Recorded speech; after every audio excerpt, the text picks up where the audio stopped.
18 years. That is how long my son ignored me, never calling, never writing, as if I had ceased to exist. Then one night out of nowhere the phone rang and his voice came through with a Christmas invitation, warm and eager, like nothing had ever happened. What changed news of my fortune had spread across Ravenport, and suddenly I was family again. But behind their smiles I saw only greed, and I had a plan to give them a gift they would never forget. What unfolded at that dinner by the sea shocked them, exposed their darkest secrets, and left me walking away with peace for the first time in decades. Before we begin, make sure to like this video, subscribe to the channel, and tell us your thoughts in the comments. Now let me take you back to the night the past came crashing into the present. The storm had been building all day. By the time night fell, the wind had turned into a living thing, howling against the cliffs of Ravenport as if it meant to tear the very town apart. My house, perched at the edge of the old harbor, groaned and creaked with every gust. I had grown used to the sound over the years. It was the soundtrack of solitude, the kind of endless roar that made you feel as if the world itself wanted to remind you that you were utterly alone. I lit the old brass lamp on my desk and opened a book ready to drown in words until sleep claimed me. That was when the phone rang. The sound split through the storm like a blade. It startled me so completely that I nearly dropped the book from my hands. Nobody called me anymore, not at this hour, not at all. For a moment I simply stared at the receiver as if it were something foreign. It had been so long since anyone had reached out that the sound felt unnatural, almost sinister. I considered letting it ring, letting the storm swallow it whole, but something inside urged me to lift it. When I pressed the receiver to my ear, I froze. Dad. Just one word. One word I had not heard from that voice in 18 years. Adrian. My son's voice was exactly as I remembered, only deeper, worn with age and life, but still carrying that faint, nervous tremor that had followed him since childhood.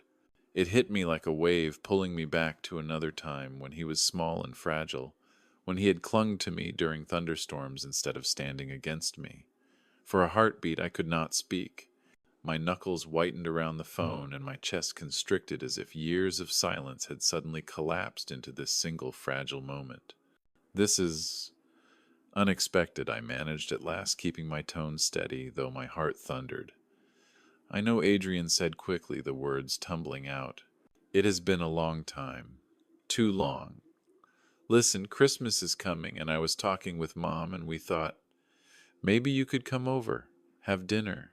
Spend some time together. You know, as a family. Family. The word tasted bitter. For years I had stared at the empty chair at my table, listened to the silence where laughter used to be, and now that word rolled so easily from his lips as if 2 decades had not been carved away in coldness and betrayal. I glanced at the mantel where a single photograph remained from the life I once had. Adrian at 10 years old, gap-toothed, and smiling a Christmas morning long before it all fell apart. I remembered the feel of his small hand in mine, the sound of his laugh when I carried him on my shoulders. I remembered everything, and the ache that had lived in me for years came rushing back with merciless clarity. You have not spoken to me in 18 years, I said quietly. Not a letter, not a call. Do you remember the birthday cards I sent? The ones that came back unopened? There was a pause, heavy, broken only by the groaning of the storm outside. Dad, I was busy, he said at last, the excuse thin, flimsy. Life gets complicated. Careers, family. You know how it is. Yes, I knew that life was complicated, but I also knew the real reason. It had not been work or time that kept him from me. It had been choice. He had chosen his mother's side, chosen comfort over loyalty, and left me to rot in silence. Why now? I asked, voice low, almost a growl. Because it is Christmas, he said quickly, too quickly. Because you are my father, and we should not waste any more years. But beneath his words I heard something else. Hesitation. Calculation. And then, like lightning striking in the distance, I understood. The papers. The inheritance. The whispers that had spread through Ravenport like wildfire. Adrian had not called because he missed me. He had called because he smelled fortune. You read the news, I said flatly. What news, he asked, too innocent. The Carter fortune, the shipping empire, 15 million, my name in bold print. There was silence, the kind of silence that stretches too long, the kind that betrays truth. I do not care about that, Adrian said finally, his voice too smooth, too rehearsed. I just want us to be together again. I almost laughed, but there was no humor in it. The storm rattled the windows, and in that sound I heard the mockery of fate. 18 years of nothing, and now this. Still, I found myself saying I will be there. Adrian exhaled sharply, relief in his tone. That is great. Mom will be so happy. Christmas Eve around 6. I will send the address.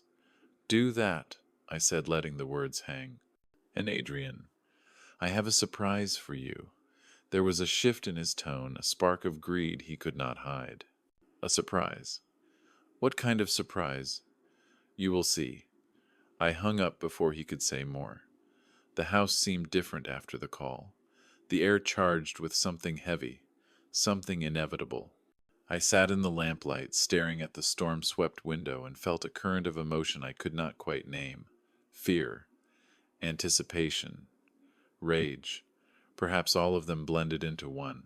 For years I had dreamed of this moment, the moment my son would come back into my life. I had imagined reconciliation, imagined forgiveness, imagined the possibility of love returned. But now, hearing his voice after all these years, I realized something far more chilling. He had not come back for me. He had come back for what I had. And if that was the case, then he would learn the truth about the man he had cast aside. I stood and paced the small study. The storm raged outside, the sea crashing against the cliffs, and I thought back to the last time I had seen Adrian's face. He had been young, angry, so certain that his mother was right when she called me a failure.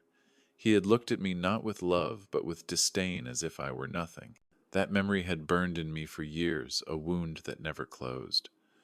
Now the wound throbbed again, but not with pain, with resolve.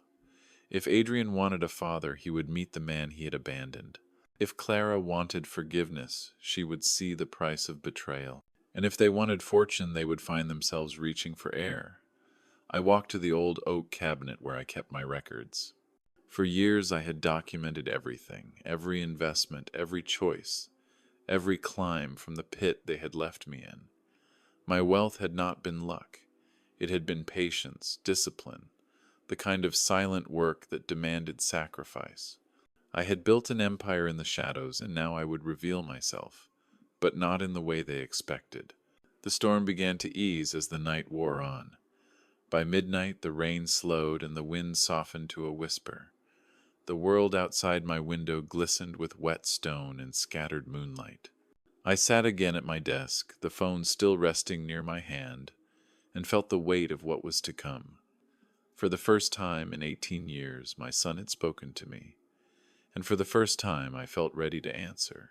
Not with weakness, not with pleading, but with truth. When I finally rose to extinguish the lamp, I caught my reflection in the window. Older, yes, lines carved deep into my face, but stronger too, sharper. I realized then that the storm had not just passed outside. It had passed within me, and yet I could not shake one question.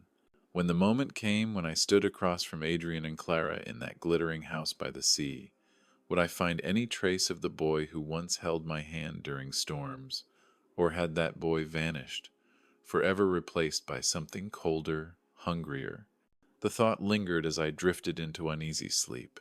And when morning came, I found myself staring at the old photograph again, wondering not about the man I had become, but about the shadows of the past that had shaped Adrian into who he was now. That was when I realized the truth. To face Christmas, I would first have to face the ghosts of everything that came before. And so as the storm clouds cleared from Ravenport, I felt another storm gathering in my mind. To understand the invitation, I had to return to the beginning, to the night when everything shattered and the path of silence began. The morning after Adrian's call was strangely quiet.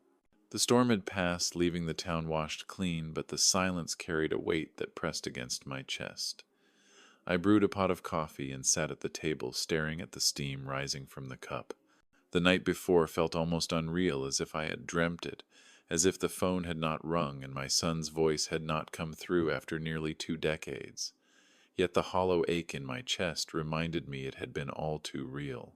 As the winter light spilled across the kitchen floor, my thoughts dragged me backward into the places I had buried long ago. If I was to face Adrian again, I needed to remember how we had come to this point. Memory is a cruel thing. It does not fade when you ask it to. Instead, it waits like an animal in the shadows, ready to leap when the mind grows quiet. It began 18 years ago in this very town, though the world felt different then. Ravenport had been alive with color, its harbor filled with ships and fishermen, its streets warm with the laughter of children. My home had been filled too, not with silence, but with the rhythm of a family. Clara, my wife, always in motion, always adorned with ambition, and Adrian still a boy, his eyes wide with wonder at every small miracle of life. I had thought we were happy.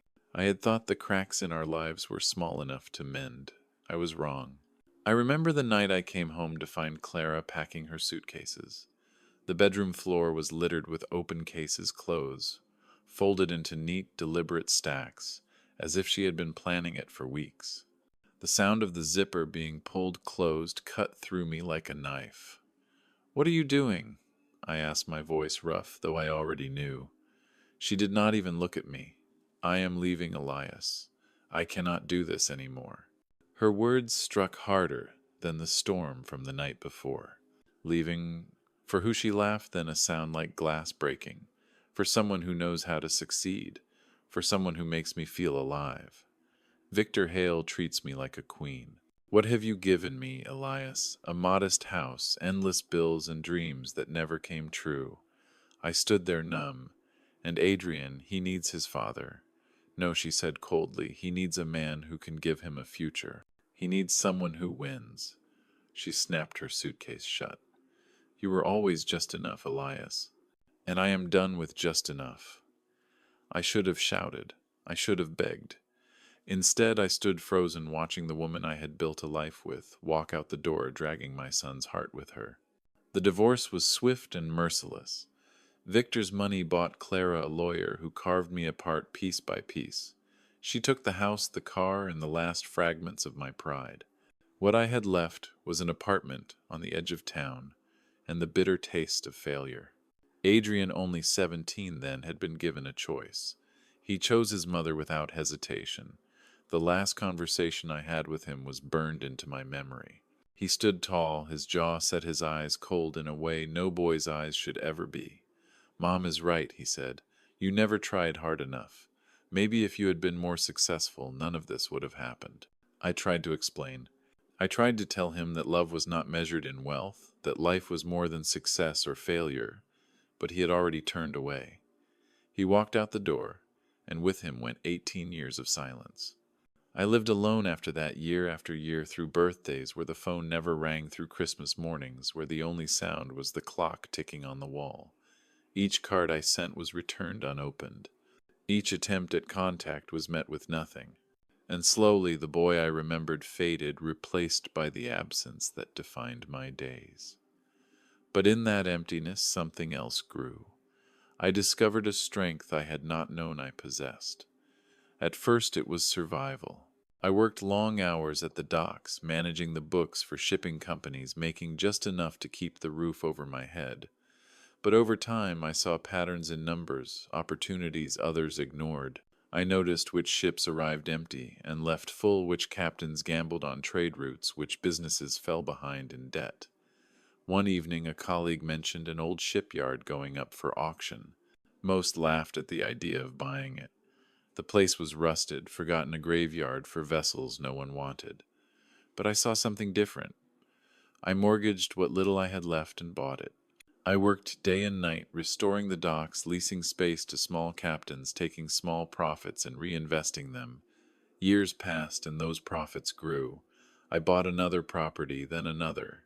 Slowly, the shipping yards of Ravenport began to answer to me. By the time fortune struck with the inheritance, I was already a man remade. The Elias who had been abandoned in that bedroom 18 years ago was gone, replaced by someone sharper, harder, someone who had learned to turn loneliness into fire. But none of that erased the memories. None of that filled the empty chair at my table. As I sat now in the quiet kitchen, the photograph of Adrian smiling from years past, staring back at me, I realized something chilling. Clara had not just taken him from me. She had shaped him. She had raised him on the belief that money defined worth, that wealth was love, that success was everything. And now, after 18 years, that boy had called me not because he remembered me as his father, but because he had remembered me as a headline. I gripped the photograph in my hand until my knuckles went white. If Adrian had become his mother's son in every way, then perhaps what I faced on Christmas Eve was not reunion, but confrontation. The thought made me shiver, though the house was warm. I set the photograph back on the mantel and looked out the window at the harbor. The tide was pulling out the sea, dragging itself into the distance with a hiss. Something inside me told me that this story was not just beginning again. It had never truly ended. And now, 18 years later, the past was about to come storming back into my life. The memory of Clara's voice and Adrian's final words haunted me long after the morning sun had risen. I knew that the call had not been a gesture of love. It had been the beginning of something darker, something calculated. And when the phone rang again later that week with Clara herself on the line, I understood just how deep their plans truly ran. The days following Adrian's call passed slowly, like the lull before a storm. I went about my routines with a kind of forced calm, but beneath the surface my thoughts churned restlessly. Every sound of the phone made my pulse quicken. Every shadow by the window reminded me that the past was closer than I wanted to admit. It was on the fourth morning after the call that the silence broke again. The phone rang just as I was pouring my second cup of coffee.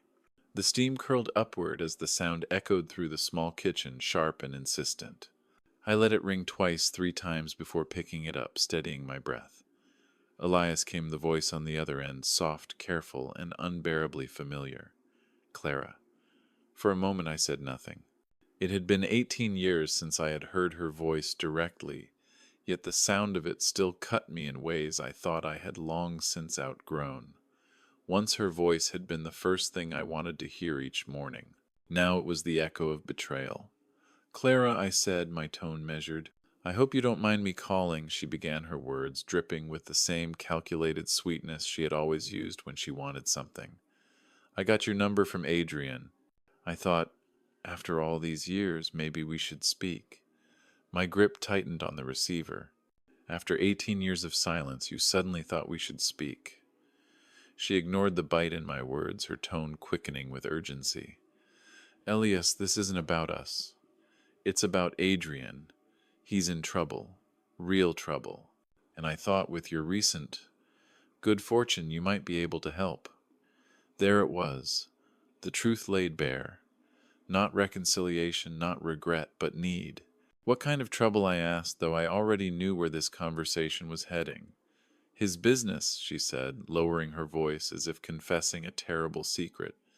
The startup world is brutal. He's overextended, investors are circling, and if he doesn't raise money soon, he could lose everything. Elias, he's desperate.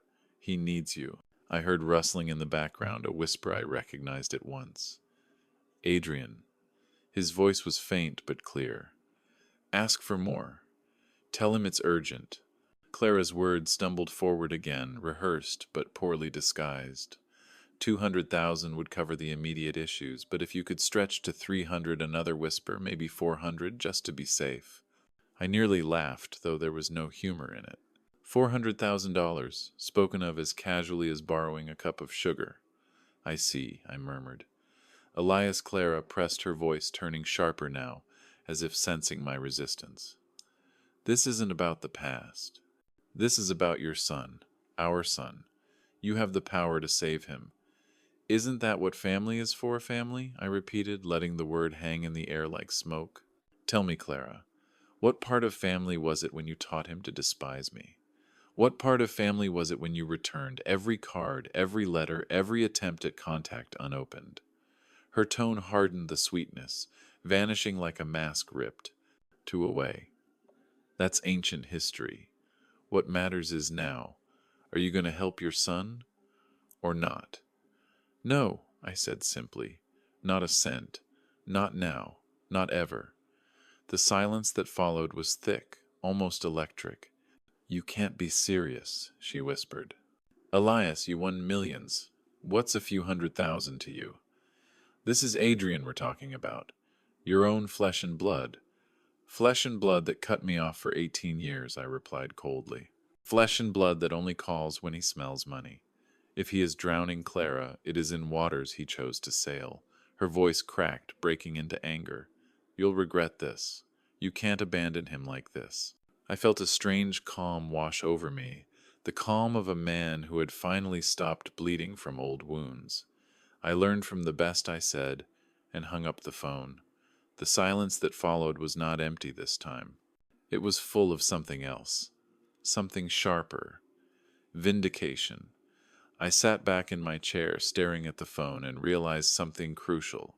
For years I had wondered what it would be like to hear from them again. I had imagined apologies, imagined reconciliation, imagined even the faint possibility of forgiveness. But the truth was clear now. They had not returned because of love or longing. They had returned because of greed, and so I decided to test them. That afternoon I called Adrian myself. He answered quickly, his tone almost eager. Dad, I wasn't expecting to hear from you again so soon. I've been thinking about what your mother said, I replied, keeping my voice carefully neutral. About your problems. There was a pause, a slight hesitation. Oh, that. She probably made it sound worse than it is. You know how she worries. I leaned back in my chair, watching the winter sun cut pale lines across the room. Actually, Adrian, I called because I have some problems of my own. Financial ones. Financial. His voice shifted, instantly alert, calculating.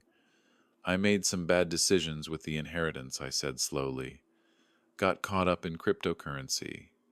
Bitcoin, Ethereum. Lost most of it in the crash last week. I might have enough left to cover Christmas dinner, but not much more. The silence stretched across the line, cold and telling. I could almost hear his thoughts recalibrating, adjusting the math of what I was worth to him. Well, he said finally, his voice cooler, now distant. That's really unfortunate, Dad. I guess these things happen. They do, I replied softly, waiting, listening, giving him the chance to say what a son might say. Comfort. Support. Anything that resembled love. But instead he cleared his throat and said, So, about Christmas. Maybe it would be better if you didn't come this year. I mean, with everything you're dealing with, you probably need to focus on getting back on your feet.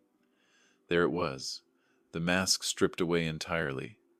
I see, I said, though, inside. I felt a strange satisfaction.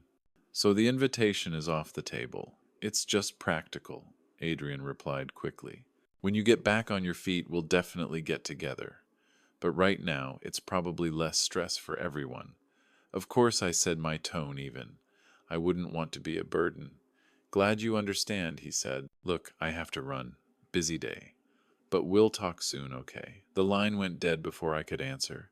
I sat there for a long while, staring out at the snow-dusted harbor, the truth settling like frost in my bones. 18 years of silence, and the moment they thought I was broke, it was back to silence again. Not because they had changed their minds, because without money I was nothing to them. But if they thought I was the same man they had dismissed years ago, they were mistaken. I smiled faintly and picked up my notebook, writing one word at the top of the page, confirmed. Their motives were clear. Their loyalty was empty. Their love was a transaction. And if that was the game they wanted to play, I would play it better. For the first time in years, I felt a strange fire ignite in me. It was not anger. It was not grief. It was purpose. They thought they were playing me. But they had no idea that the game had already begun, and I was the one setting the rules. The phone sat silent on the table, but I almost wished it would ring again. Every call, every lie, every attempt to manipulate me only made the truth sharper, the plan clearer. And when Clara called again 2 nights later, her voice strained, her tone trembling with a new urgency. I knew exactly what I had to do. That second call did not just confirm my suspicions. It opened the door to something darker. Because the deeper I listened, the more I realized their schemes were bigger than a simple plea for money. Behind the cracks in their voices, I sensed something rotten, something hidden, and I knew it was time to uncover the secrets they had built their lives upon. The second call from Clara came late at night. The town had gone quiet, and a soft snow was falling over Ravenport, blanketing the docks in a hush that felt almost sacred.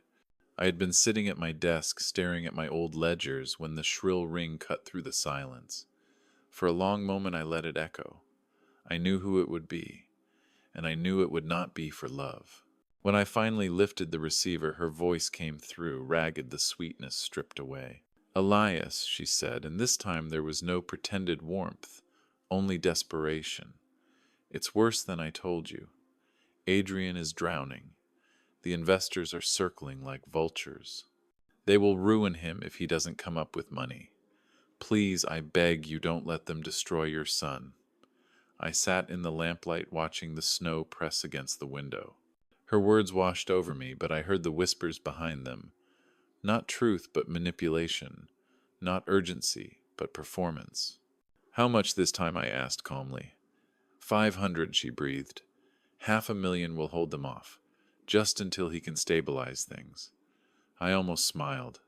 The numbers grew with every call, as if testing the limits of what they thought I might give. It was no longer a plea. It was a demand disguised as desperation. "I'll think about it," I said, and hung up before she could answer.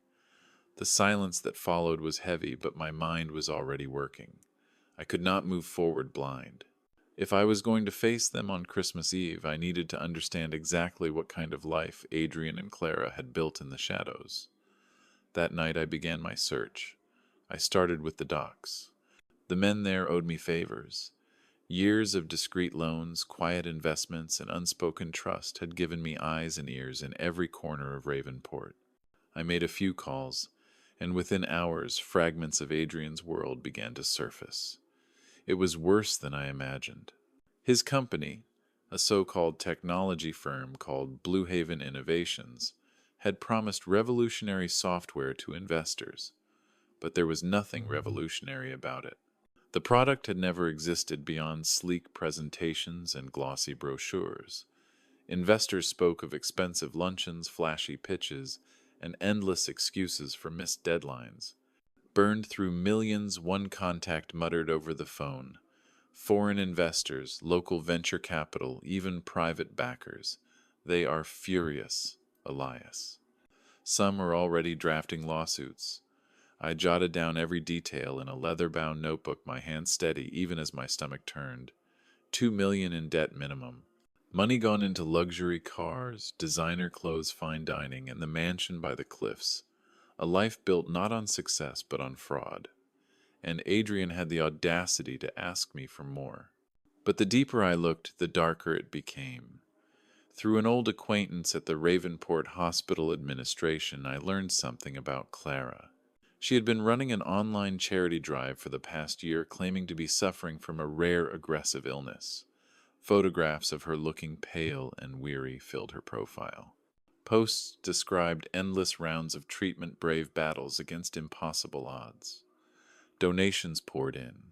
Strangers sent money, flowers, prayers. The total raised was staggering.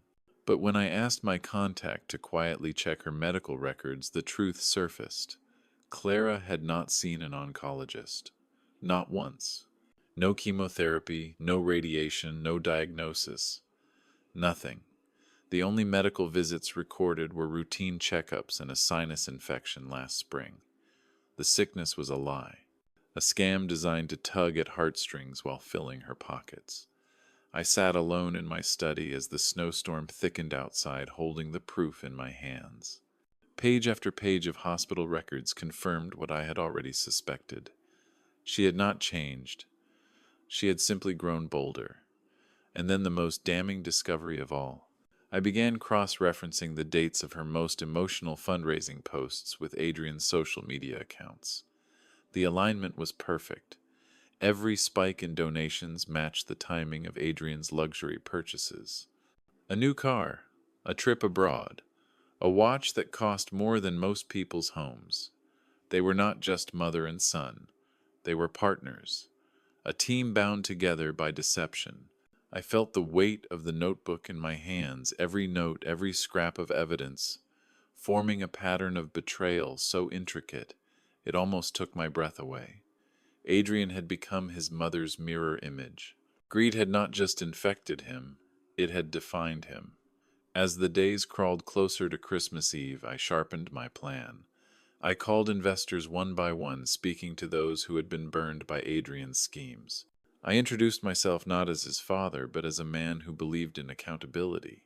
I shared what I knew, what I had gathered. At first they were skeptical, wary of yet another lie. But when I provided proof of his address, of his social media posts, of the empty shell of his company, their voices hardened into fury. By noon the following day, several had already joined forces, preparing collective lawsuits, moving to freeze his accounts and seize assets. "You've given us exactly what we needed," one investor told me. "By Christmas, he'll have nowhere to hide." I hung up the phone, my pulse steady, my resolve stronger than ever. But investors were only one piece of the puzzle. Clara's lies needed to be exposed as well. And for that, I turned to the media. I drafted an anonymous email attaching the hospital records, the screenshots of her posts, the donation appeals, and the proof that no treatment had ever taken place. I sent it to the local news, to regional outlets, to anyone who might listen. It did not take long. Within 24 hours, whispers began spreading through Ravenport. A local woman accused of faking illness for money. A scandal in the making. Her name was not public yet, but I knew it would be soon. I sat by the window that night, watching the lights of the harbor flicker in the distance, and felt a strange calm settle over me. For years I had imagined revenge, imagined the satisfaction of watching them pay for what they had done. Now the wheels were turning faster than I ever expected. By the time I walked into their mansion on Christmas Eve, they would already be standing on a cliff's edge, waiting for the ground to collapse beneath them. And I would be the one to deliver the final push.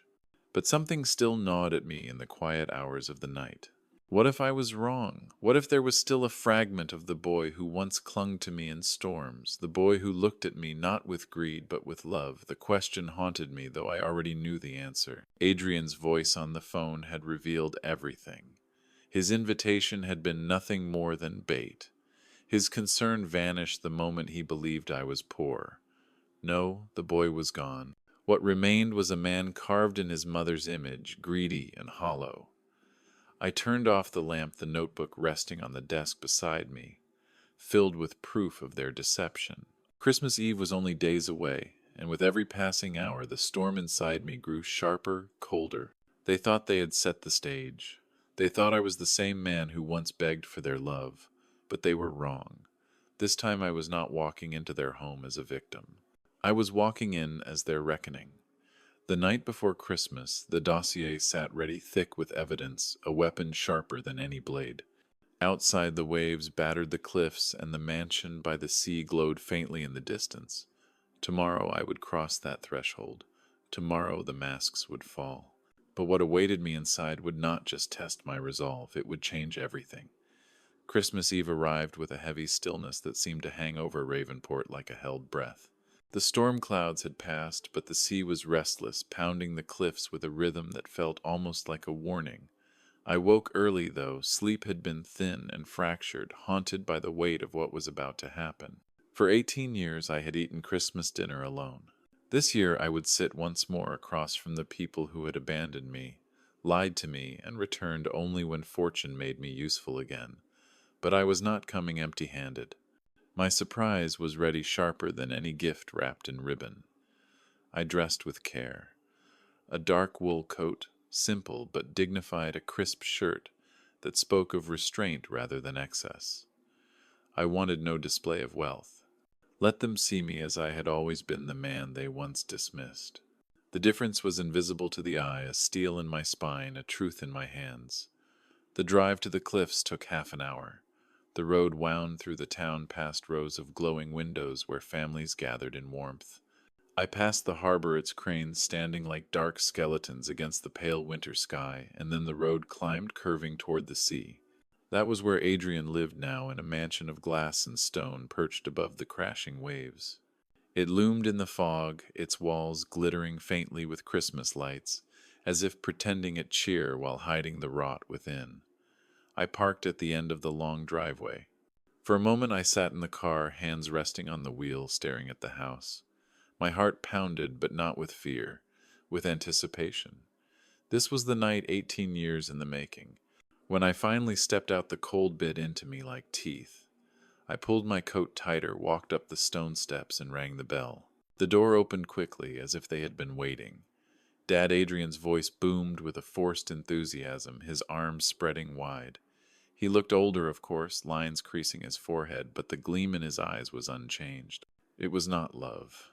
It was calculation, the gleam of a man who saw opportunity standing on his doorstep. Behind him, Clara appeared thinner than I remembered, but still holding herself with that same air of practiced elegance. "Elias," she said warmly, though her eyes flickered like a predator's. "It's wonderful to see you." I stepped inside. The warmth of the house hit me thick with the scent of roasted turkey and spiced wine. But beneath it was another scent, sharp and metallic desperation. Their living room was a showcase of wealth. Expensive furniture that did not quite match a massive television dominating the wall, designer bags strewn carelessly across chairs. It was abundance without taste, a patchwork of luxury purchased not with discipline but with greed. "Come sit," Adrian urged, leading me into the dining room. The table was set for 12, though only 3 of us would eat.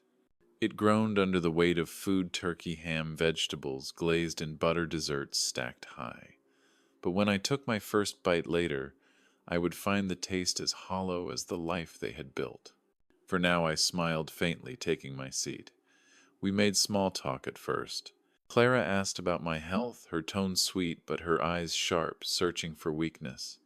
Adrian filled my glass with wine, speaking of how busy he had been, how exciting his company's future was. Every word was performance, each glance toward me heavy with expectation. And then when the plates were cleared and dessert was brought, Adrian leaned forward, his smile tightening into something almost conspiratorial. "Dad," he began, lowering his voice as if sharing a precious secret, "I wanted to tell you about an opportunity, something extraordinary." I set my fork down and folded my hands, letting him speak. "It's a new project," he said eagerly, his eyes alight. "Blue Haven Innovations is moving into artificial intelligence. We're on the edge of a breakthrough that could change everything. Early investors are projecting 500% returns within 18 months. But timing is critical. We need to move quickly. An entry stake of 300,000 would secure your place." He spoke with polished ease, the kind of pitch he had likely rehearsed countless times. Clara nodded beside him, her hand brushing his arm as if to lend silent approval. "This isn't just about business," she added softly, turning her gaze to me. "This is about family, about starting over, about securing a future for your grandchildren." The words hung in the air, thick with manipulation. I nodded slowly, pretending to consider. 300,000, I repeated as if weighing the number. "That's a significant amount. It is," Adrian admitted, "but the payoff will be worth it. And after everything that's happened between us, I thought this might be a way to rebuild. A fresh start." I sipped my wine, hiding the flicker of satisfaction in my eyes. Their greed was a fire that burned so bright it blinded them. They did not see me watching. They did not see the trap already closing. And then at the height of their eagerness, a sharp knock echoed through the house.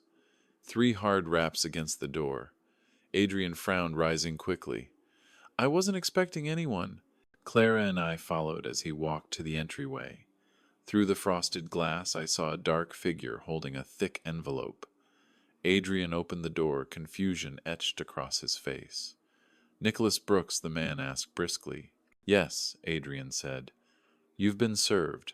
The envelope was thrust into his hands, and the man turned and left his footsteps crunching against the snow. Adrian's color drained as he tore the envelope open. Page after page of legal documents spilled out. His hands shook as he read, his lips moving silently. "What is it?" Clara asked sharply, peering over his shoulder. It's It's a lawsuit, Adrian stammered. Multiple lawsuits. The investors, they found me. They're freezing accounts, demanding restitution, accusing me of fraud. His voice broke. 2 million plus damages. They're going to destroy me. Panic rippled through the house like a shockwave. Clara grabbed his arm, her own face pale. How did they even know where you were? I stood behind them, my expression calm, my heartbeat steady. These things have a way of catching up, I murmured. Adrian was pacing now, running his hands through his hair, muttering about lawyers, about escape, about everything slipping away. And then Clara's phone buzzed. Once, twice then, a flood of notifications. She lifted it, frowning, scrolling quickly. Her face went white. What is it? Adrian asked. She handed him the phone with trembling hands. They know. The sickness. They know. On the screen, her social media page blazed with comments. Fraud, scammer, disgusting. Post after post exposed her fake illness, her fabricated charity. There was even a link to an article, Local Woman Exposed for Cancer Scam. This can't be happening, Clara whispered, her voice cracking. Someone hacked my records. Someone set me up. Adrian scanned the comments, his face twisting with disbelief and horror. Mom, they have medical documents. This is real. They know everything. The house seemed to shrink around them, the glittering lights now harsh, the grand tables suddenly meaningless. Their empire of lies was crumbling, collapsing in real time. And then, as if remembering I was there, both of them turned to me. Elias, Clara said, her voice softening into that same honeyed tone she had once used to bend me. You said you had a surprise. Please, tell me it's the money. Tell me you'll help us through this. Adrian stepped closer, desperation in his eyes. Dad, I know this looks bad, but with your help we can fix it. The best lawyers, the best publicists, we can turn this around. Please, we need you. I looked at them both standing in the ruins of their own making, and felt something cold and final settle in me. I rose slowly, setting my glass down with deliberate care. Actually, I said, my voice calm, as the sea outside, I already gave you your surprise. Their faces froze. What do you mean? Clara whispered. I pulled on my coat button by button while their panic thickened. I mean, I said, turning toward the door, that the gift you've been waiting for has already been delivered. Their voices followed me as I stepped into the night, their pleas and protests rising above the roar of the waves. But I did not look back. The door clicked shut behind me, and the mansion glowed against the dark, fragile as glass, trembling beneath the storm it could no longer withstand. As I walked to my car, the sea crashing below, I knew the reckoning had only begun. By morning, the lawsuits would spread through every channel, the scandal would ignite like wildfire, and the world would know what kind of lives Adrian and Clara had built. But I was not done. The true unveiling was still to come. The drive back from the mansion was quiet except for the rhythmic thrum of the waves against the cliffs. Fog pressed close to the road, my headlights slicing a narrow tunnel through the dark. Inside me, however, there was no fog at all. Everything was clear. For 18 years I had carried the weight of silence, of rejection, of being treated as less than nothing. Tonight that weight had lifted. Tonight I had given Adrian and Clara exactly what they had earned. Yet, even as I pulled into my driveway, I knew it was not finished. The lawsuits and the exposure of Clara's scam were only the beginning. What I had delivered at their table was the first strike of a storm. The full force of it had yet to break. I stepped inside my modest home and hung up my coat. The house smelled of wood polish and coffee grounds, ordinary scents that grounded me. I made myself a cup of coffee and sat at the desk where my notebook lay open, its pages filled with the neat, deliberate handwriting of a man who had waited a long time to act. On one page was the list of investors I had contacted, names underlined, amounts lost, noted in the margins.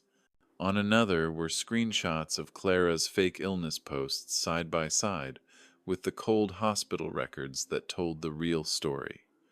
And on the last page in bold letters was a single word, unveiling. It was not enough to see them collapse in private. Their lives had been built on lies spun for the world, so the world deserved to see those lies stripped bare. By morning, the news had already begun to spread. The local papers ran a front-page story about Clara's cancer scam. Donations collected from grieving strangers. Photographs of her smiling beside Adrian in luxury cars dates perfectly matched with her most tearful posts. Her name was now public, her face broadcast across Ravenport. In the same edition, another article broke about Adrian's lawsuits. Investors had moved quickly, filing emergency motions to freeze accounts and seize assets. Words like fraud, embezzlement, and criminal investigation filled the pages. I walked to the market that morning and felt the eyes of neighbors on me. Some looked curious, others sympathetic, as if they sensed I had been touched by the scandal. But I walked calmly, each step lighter than it had been in years. At the checkout, Mrs. O'Hara, who had known me since I was a young man, leaned across the counter and whispered, "Elias, have you heard? It's all anyone's talking about." "I've heard," I said simply, and left her to her gossip. That evening, I received a call from one of the investors, a man named Harrington, who had lost $500,000 to Adrian's schemes. "You've done us a service," he said, his voice tight with controlled fury. "We thought we'd never find him. Now he'll face consequences. Real ones. Our lawyers are moving fast. By the end of the week, he'll be stripped of everything." "I didn't do it for you," I replied. "I did it for myself."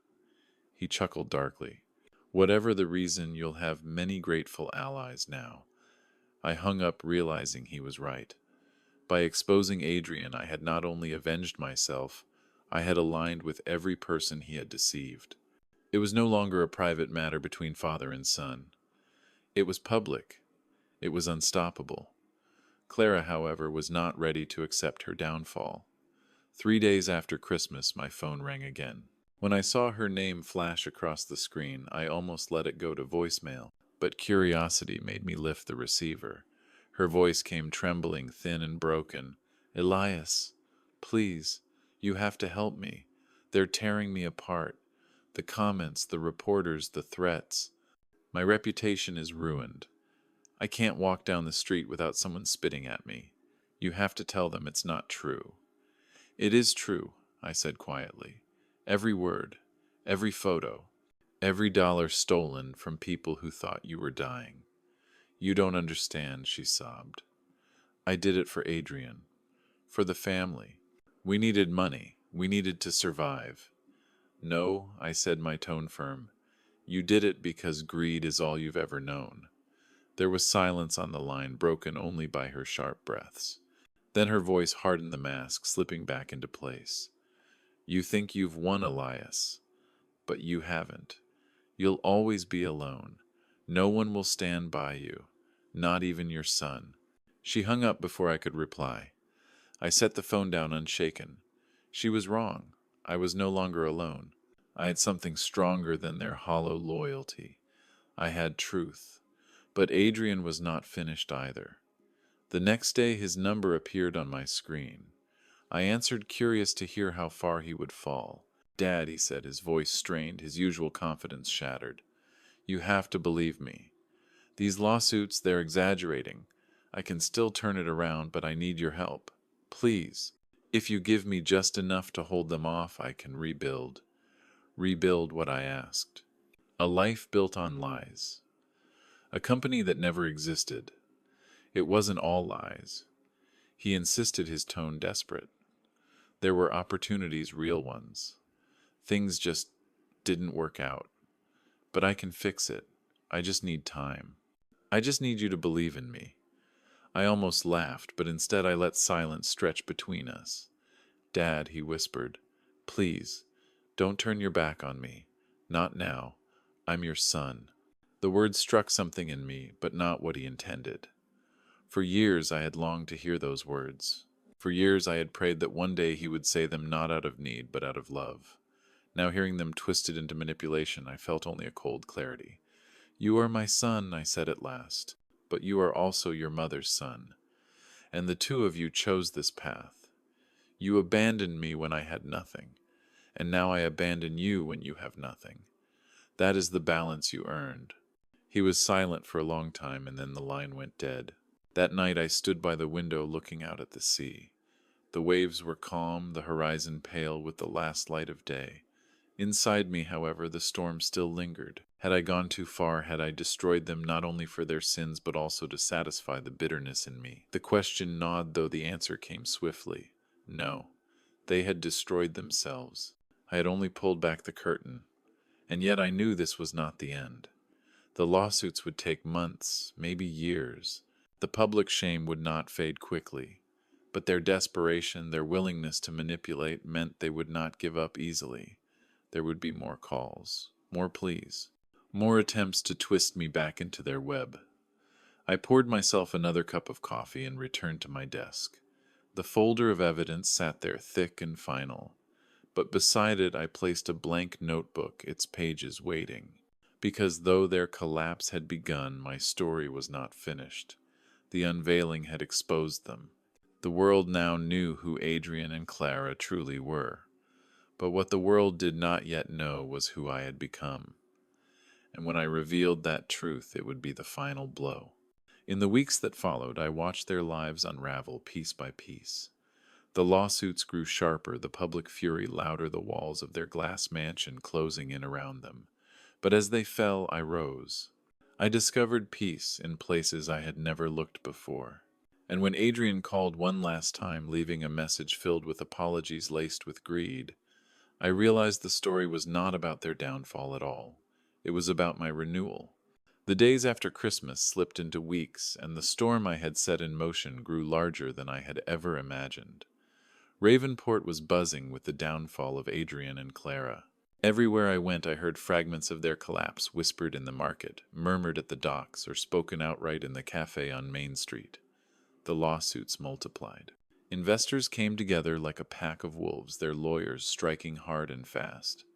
Accounts were frozen, assets seized.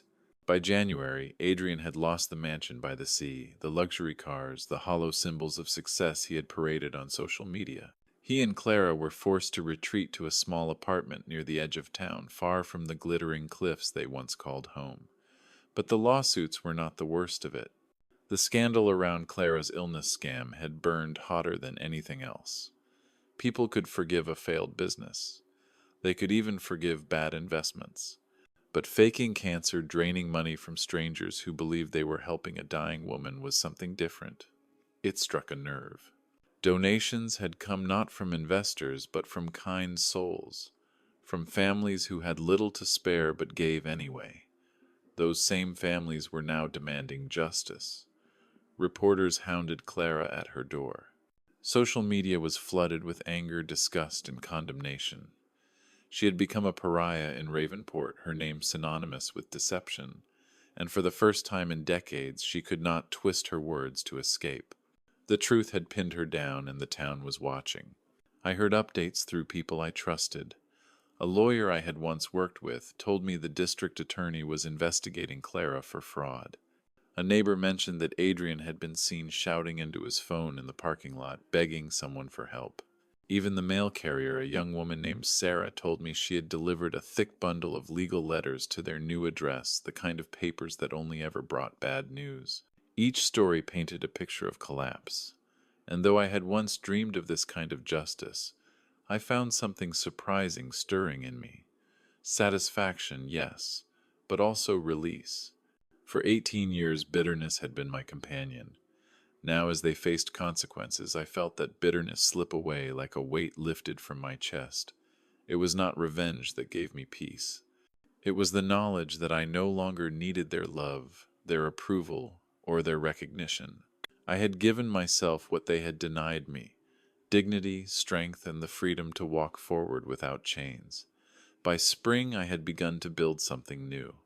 I traveled for the first time in years, driving west through the Rocky Mountains. I stayed in small towns where no one knew my story, where I was just another traveler with lines on his face and stories in his heart. In Colorado, I met Margaret, a retired teacher who spent her days volunteering to help adults learn to read. Her kindness was quiet but powerful. She invited me to visit one of the literacy programs, and I found myself drawn into their world.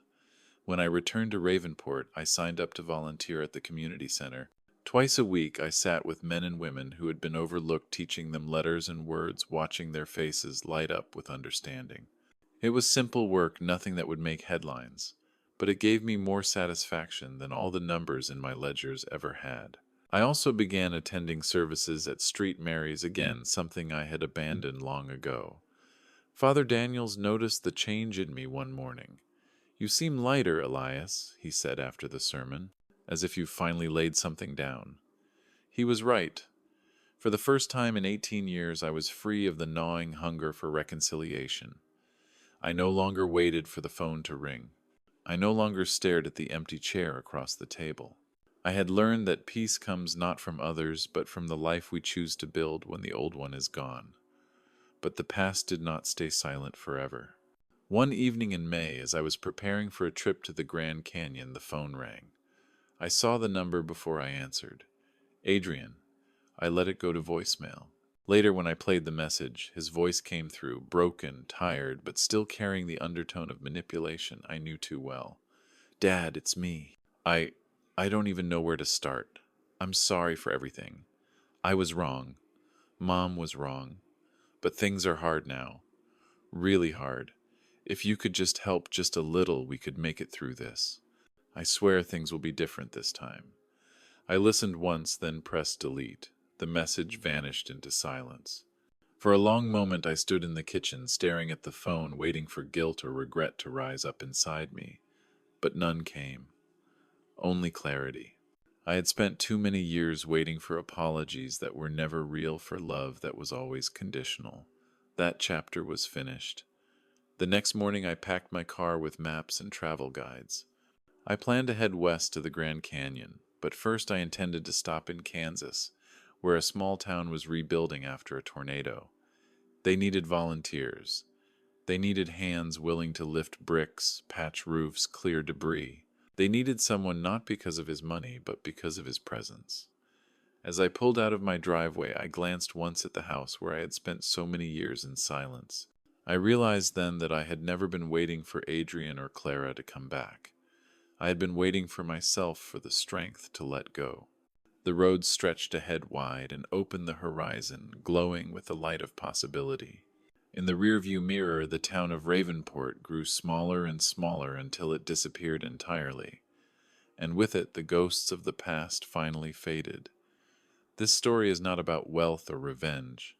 It is about truth. It is about understanding that love built on greed is not love at all. It is about finding the strength to walk away from those who see you only as a means to an end, and discovering that peace lies not in the approval of others, but in the life you choose to build for yourself. When you let go of bitterness, when you stop waiting for apologies that will never come, you free yourself to live fully. That is the greatest gift you can give yourself. If this story spoke to you, please like this video, share it with someone who might need its message, and leave your thoughts in the comments below. Do not forget to subscribe to the channel so you never miss the next story.